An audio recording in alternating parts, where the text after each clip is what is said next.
A powerful winter weather system sweeping across central New York has triggered widespread school closures and delays on this Thursday, December 11th, affecting thousands of students, parents, and educators. As heavy snow and slick conditions continue to develop across the region, school districts from Cayuga County all the way through Onondaga, Madison, Oneida, Oswego, and Wayne counties have issued urgent updates through the early morning hours, confirming that many buildings will remain closed while others are shifting to remote learning or modified schedules. What began as a fast-moving overnight storm quickly escalated into hazardous travel conditions, prompting district administrators to prioritize safety with early announcements. The Syracuse City School District, one of the largest in the state, was among the first to confirm a full closure, signaling the severity of the morning weather and setting the tone for what has become one of the more disruptive winter days of the season so far. As the storm intensified, buses struggled to operate safely on untreated roads. Visibility dipped due to continuous snowfall, and local law enforcement agencies began issuing advisories urging drivers to take extreme caution. In Cayuga County, Cato Meridian was closed entirely, while Port Byron and Weedsport opted for a 2-hour delay, hoping conditions might improve enough later in the morning for safe operations. Similar decisions unfolded across Madison County, where multiple districts, including Canastota, Cazenovia, Chittenango, Morrisville, Eaton, New Life Christian, and the Vernon-Verona-Sherrill District confirmed full closures. Meanwhile, Hamilton, DeRuyter, and Stockbridge Valley announced 2-hour delays, but many of those also canceled AM BOCES programs due to road risks in neighboring areas. Oneida County administrators monitored conditions closely through early dawn, ultimately announcing the closure of Rome schools and a delayed start for New York Mills and Holland Patent. The Oneida City School District took a hybrid approach, stating that all students would shift to a remote learning day rather than attempt in-person instruction amid hazardous travel conditions. District leaders emphasized that this choice supports continuity of learning while still prioritizing everyone's safety. Despite the shift, families were urged to stay off the roads unless absolutely necessary, as ongoing snowfall continued to coat main and secondary routes with slush and ice. Onondaga County saw the most extensive list of closures, with nearly every district announcing a full shutdown for the day. Baldwinsville, Bishop Ludden, Blessed Sacrament, Christian Brothers Academy, East Syracuse, Manoa, Fayetteville, Manlius, Jamesville, DeWitt, Liverpool, North Syracuse, Skaneateles, Solvay, West Hill, West Genesee, Lafayette, Jordan Elbridge, and many others confirmed they would not open today. Even private and charter schools, including Holy Cross, Faith Heritage, Syracuse Academy of Science, Immaculate Conception, and Montessori campuses followed suit. Several schools also canceled after-school programs, athletic events, and evening meetings.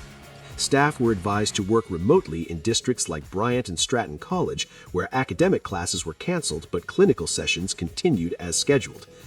As snowfall intensified through the early morning, county officials warned that plow crews were working continuously but struggling to keep up.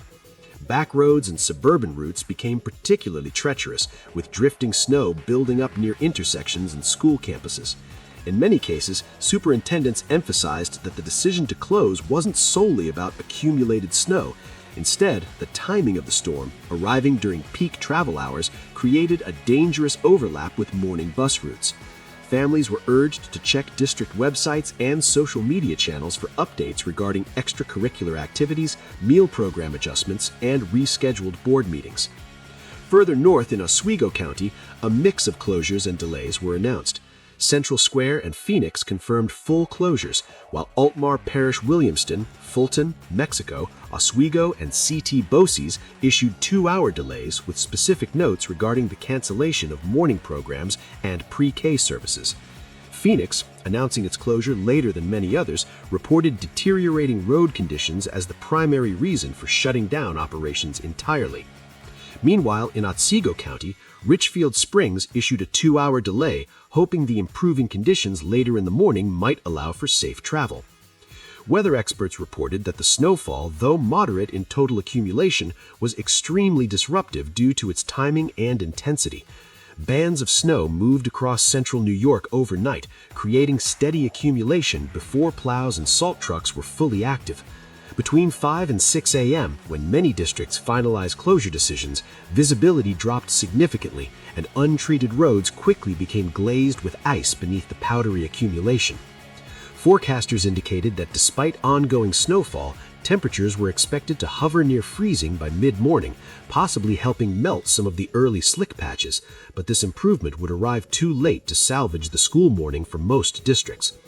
Parents expressed relief that districts acted early, reducing the number of families forced to make last-minute decisions. However, the widespread closures have once again revived conversations around the unpredictability of winter storms in the region and the growing reliance on remote learning during severe weather events. Several districts noted that while traditional snow days had once been common, educational expectations have shifted post-pandemic, giving administrators more flexibility to preserve instructional time while still maintaining safety protocols. By 6:30 a.m., more than 60 districts across central New York had updated their status.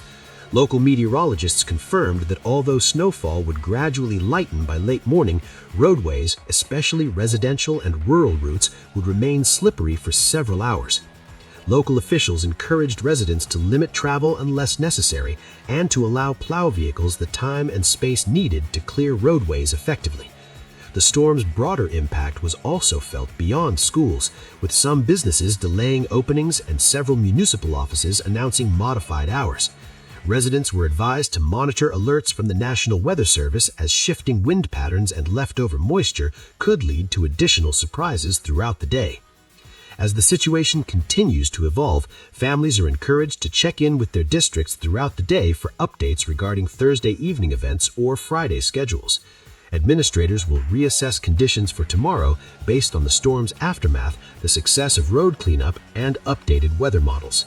For now, central New York settles into an unplanned but familiar winter pause, reminding everyone of just how quickly the region's weather can shift and how critical rapid communication and safety-first decisions are during these unpredictable months. As central New York continues to navigate this developing winter storm, remember to stay safe, stay warm, and stay informed. Snow days can change quickly, and we'll keep bringing you the latest school updates, weather alerts, and emergency advisories as they happen. If you found this report helpful, make sure to hit that like button, share this video with others who may need these updates, and subscribe to the channel so you never miss a critical weather briefing. Turn on notifications as well, because during storms like this, timely information can make all the difference. Thanks for watching, and we'll see you in the next update.